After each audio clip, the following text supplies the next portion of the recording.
Hey guys, how's it going? Stadman coming back at you for, I guess, a bit of a weird video here because it's the last Black Friday video that I'm doing, and it's just the odds and ends I have remaining here.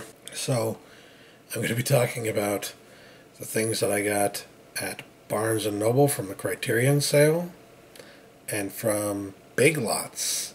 So you want to talk about a dichotomy there, like the cheapest possible Blu-rays and the most expensive possible Blu-rays together in one video.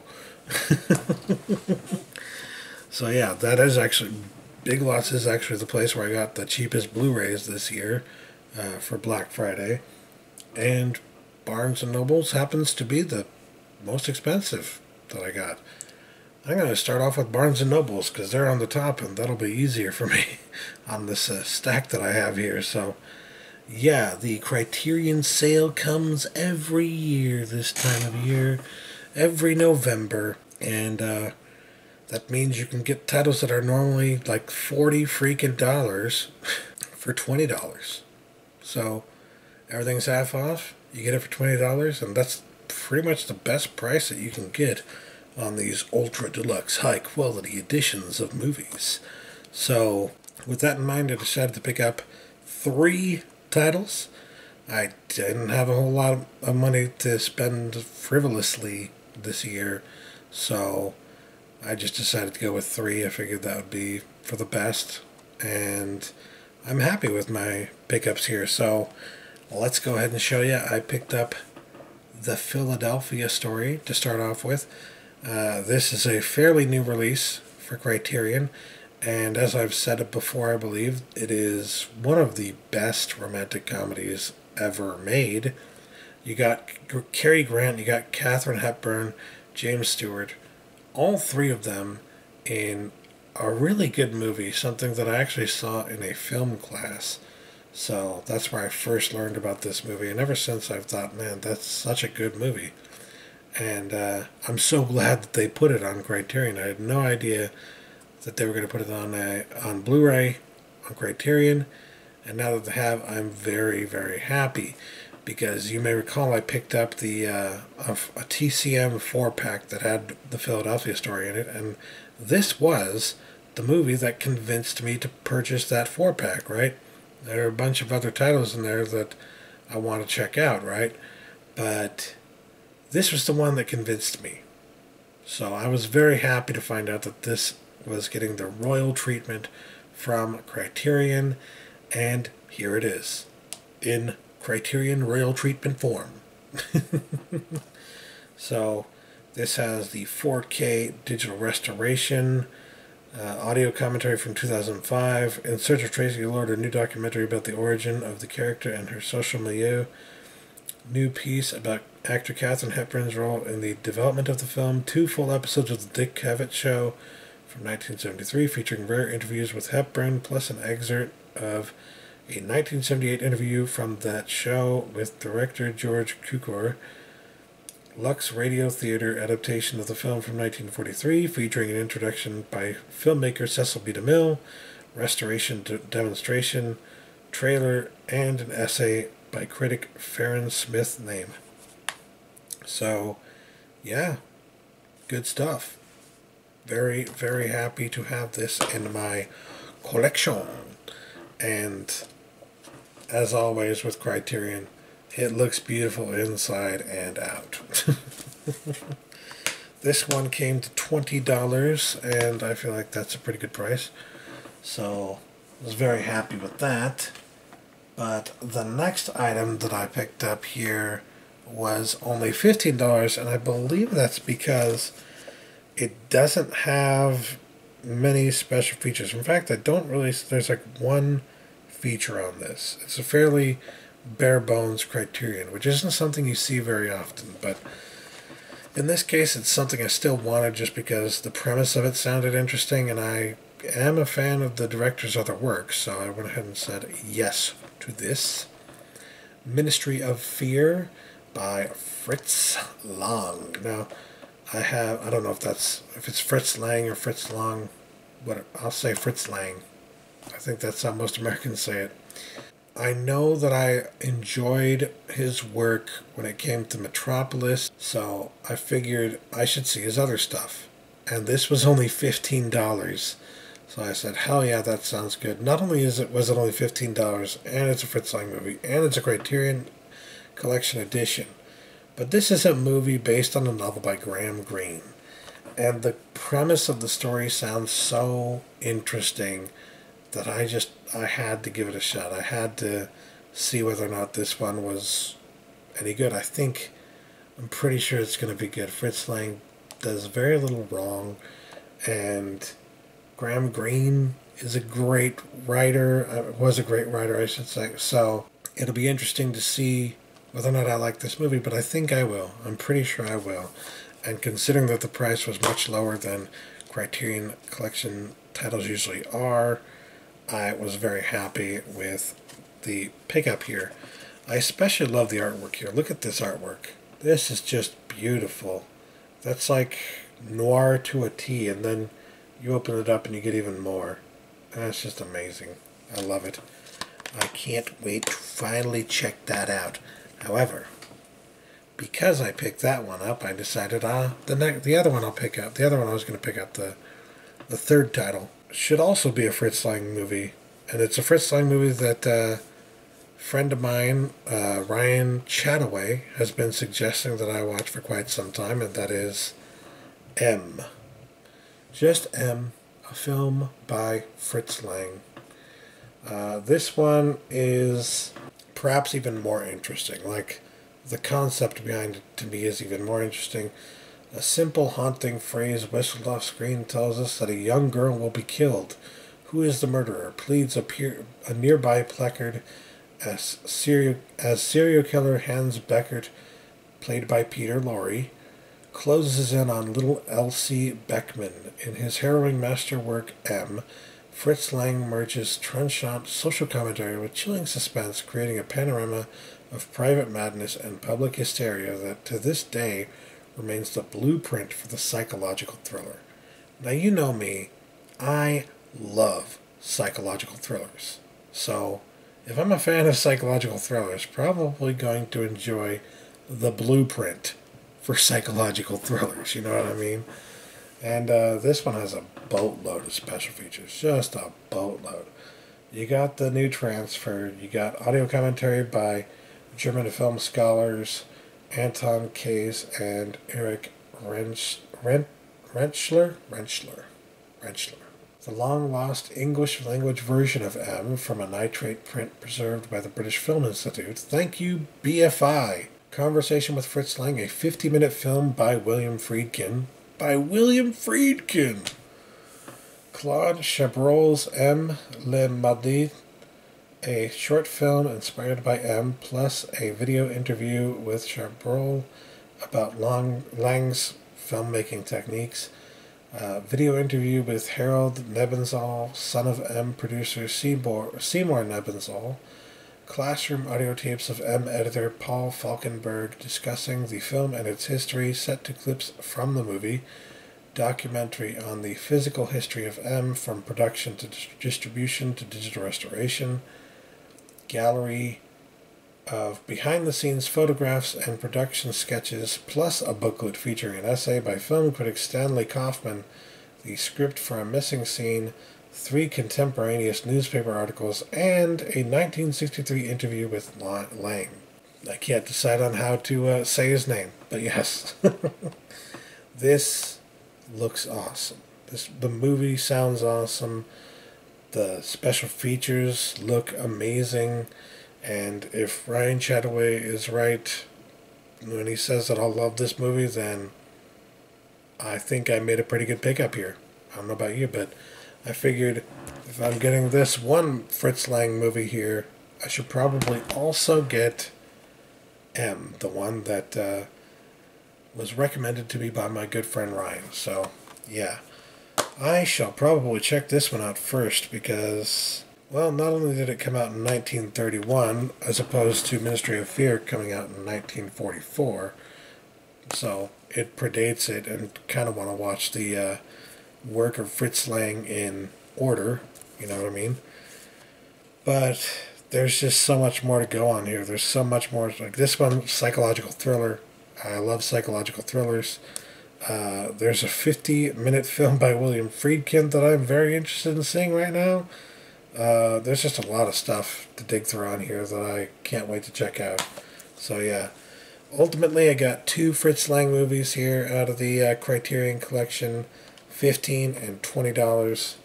Pretty good deals, I think. And then just randomly because I wanted it, I got the Philadelphia Story to go with it. So those are my additions to my Criterion collection, which I believe is at like 20-something titles. So yeah. Anyways, next up here, we will get into the Big Lots titles, which are not going to be anywhere near as artsy-fartsy or or old or historic, you know. So, although they may not be as historic or notable or whatever, they were a very good price, and I was very interested in seeing them, so I went ahead and picked them up here. Starting off with the one title that I got for $1.88, Easy A. I have yet to actually see this movie, but it looks pretty funny, it looks pretty entertaining. I have heard very good things about it. I'm a fan of Emma Stone. I'm a huge fan of her work. I think she's a fantastic actress in Hollywood. I haven't seen her do a lot of work recently. I guess I should say I haven't seen a lot of her recent work. And this is one example of a movie that I have not seen yet.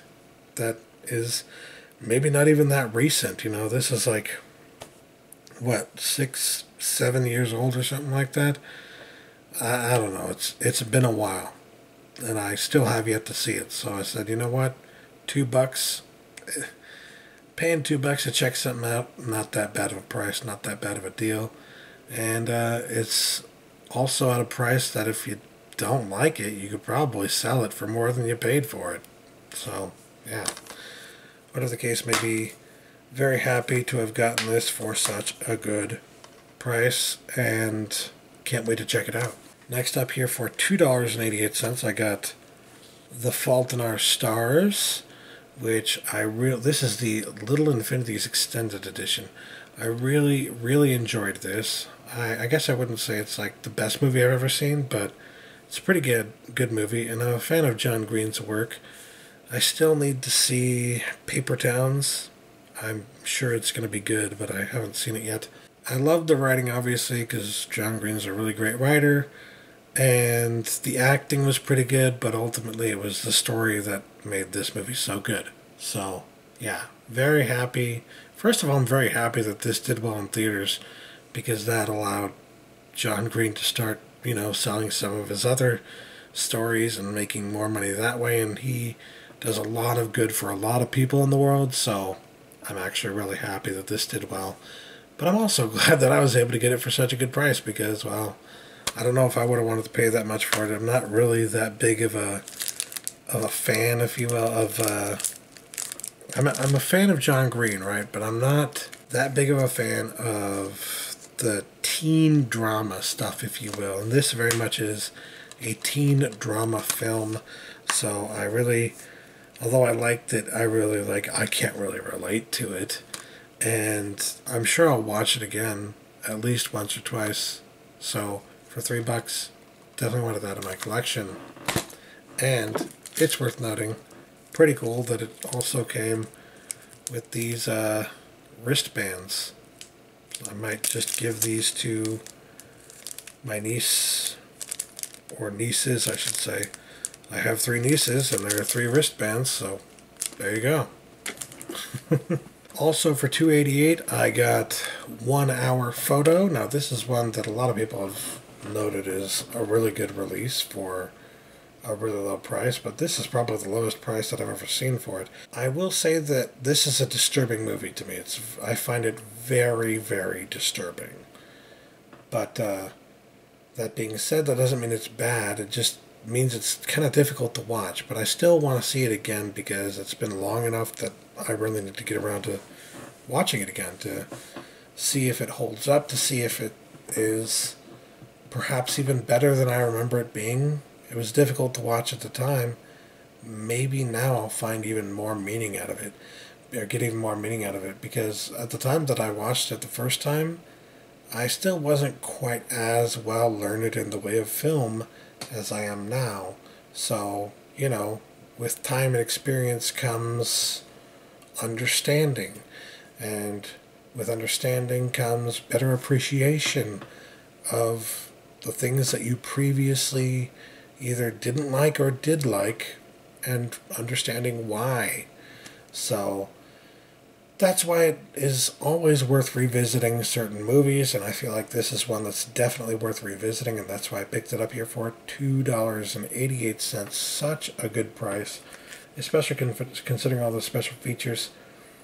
It's got commentary, location and tech scouting, cast rehearsals, lensing 1-hour photos, Cinemax featurette, main title test, size nightmare elements, the Charlie Rose Show, Sundance, anatomy of a scene, storyboards, trailer, TV spots, and poster explorations. So there's a lot to work with here. Pretty interesting stuff, and I am glad to finally have it in my collection. Next up, I found The Secret Life of Walter Mitty, which is a remake of another movie, the same name, same story, basically, same premise at least, from, I want to say like the 40s or 50s or something like that. It's a pretty old movie. So I didn't really know much about this movie as it was coming out, and it didn't really look appealing to me at first. But a fan of mine actually reached out and gave me like a digital copy of, I want to say a fan, maybe it was a friend, but I think it was a fan. Gave me a digital copy to watch, and I watched it digitally on Vudu, and I actually really enjoyed it. I felt like, wow, this movie actually kind of speaks to me, and it's really good. So I was really glad that I gave it a shot, because there's so much behind the story here. There's so much going on that, like, I feel like even now has perhaps even more meaning with what's been going on just in 2017. And as a result, I've been wanting to watch it again. So this, $3 to get on Blu-ray. Fantastic price. Yes, I already have the digital copy, but as we all know, or as some of us at least know, the digital copies are never as good as the Blu-ray. It's just imperatively impossible for a digital copy to be as good as a Blu-ray, especially if it's just regular old HD. Because if it's regular old HD, then you're talking about a file the size of like maybe 2 gigs at best that's being streamed onto your television, and there's a lot of data that they take out from the original transfer, from this transfer more than likely, usually, that is left, of course, into the Blu-ray. So there's a lot of stuff you're missing out on. If there's anything speedy or action-oriented that happens, it's just not going to look as good on digital platforms as it will on Blu-ray. So as a result, any chance I can get to upgrade from a digital copy, I take it. Especially if I can get it for a really good price. And this, $3? $3 is a pretty good deal. Now, I believe this was $2.88 in some Big Lots stores, but it wasn't in mine. So I just went ahead and got it for $3. I was like, screw it. What's another 12 cents? So yeah, pretty good price. Very happy about that. And then, last but not least, the last item in my Black Friday haul videos is the Steelbook of MASH. Yes, the original MASH movie from Robert Altman. Can't remember who it was, but I remember seeing somebody saying on, I think it was a Blu-ray.com forum, that this movie wasn't as funny as they expected. Oh, it was kind of lame, I didn't like it. I'm like, did you just naysay a Robert Altman film? I'm sorry. Do you know who Robert Altman is? Do you know anything about film? But I digress. To have it in steelbook form, fantastic. I especially like how this is just a simplistic steelbook. On the other side here, you've got that really nice artwork. And the price? $5. $5. Now this was actually on sale at a lot of big lot stores before Black Friday for $5, but I was fortunate that when I went in to Big Lots this time around for Black Friday, they had a copy there at that time as well. So I decided to go ahead and pick it up because, yeah, Bash Steelbook, $5. Hell yeah. And the inside is pretty good as well. Very good stuff. Very different from the show. What I will say, if you did not know that, if you were not aware and were not ready, it's very different from the show. But it doesn't mean it's not good. Without this, would there be a show? So yeah, that is that. That's everything that I picked up during the Black Friday madness. I guess that encompasses 4 videos, eh? 4 videos. So I think in total I picked up like, I want to say 18 items from Best Buy. Maybe 19 or 20. And then from Amazon and the like, I got like another 7 or 8 or something like that. I had to have gotten at least 40 titles over the course of this Black Friday madness. So 40 more titles I have to fit onto a shelf. Yay! I am actually finally getting around to putting more of these things on the shelf, by the way. They aren't obviously all in order yet. But I figured I can't just sit here with all these boxes and not do anything about it. And I thought about it and I was like, well, wouldn't it be easier if all the Blu-rays were just out on the floor and then I could just sit down on the floor and sort through them and do it that way rather than having to dig through all the boxes to find the titles from the genres that I'm looking for so that I can put them in each genre section. Like, that's the problem with the way that I organize these things. Like, it's hard to convince yourself to get back to organizing them because it takes so much goddamn time, and because you have to dig through all of your Blu-rays, all of your titles, in order to find the ones that fit the genre that you're working with and putting on the shelf. And then you have to do that all again for the next genre, and the next genre, and the next genre, until it's all done. If you ever wonder, why is it taking me so long? That's why. And I mean, it's not the best excuse, right? But it's a reason. That's what I always say to people. That's an excuse. Like, nah, it's just a reason. It's just my reason, all right? It doesn't mean that it's an excuse. It doesn't mean that I'm excusing myself. Yes, I've been lazy. But at the same time, there's a reason behind the laziness, you know? It's not like I'm just being lazy. It's not like there's no reason for me to be lazy. There is a reason. It's fucking hard. It's fucking annoying. So, yeah. I digress, though. Finally getting around to getting these boxes out of here so I have more room. One of the big problems is that I didn't have enough room, really, to dig through all the boxes and find all the stuff that I needed to put on the shelf. So, once I get all the boxes out of here, I'll have room. And then I'll be able to dig through all the Blu-rays that are just on the floor, piled up against the wall. Easy.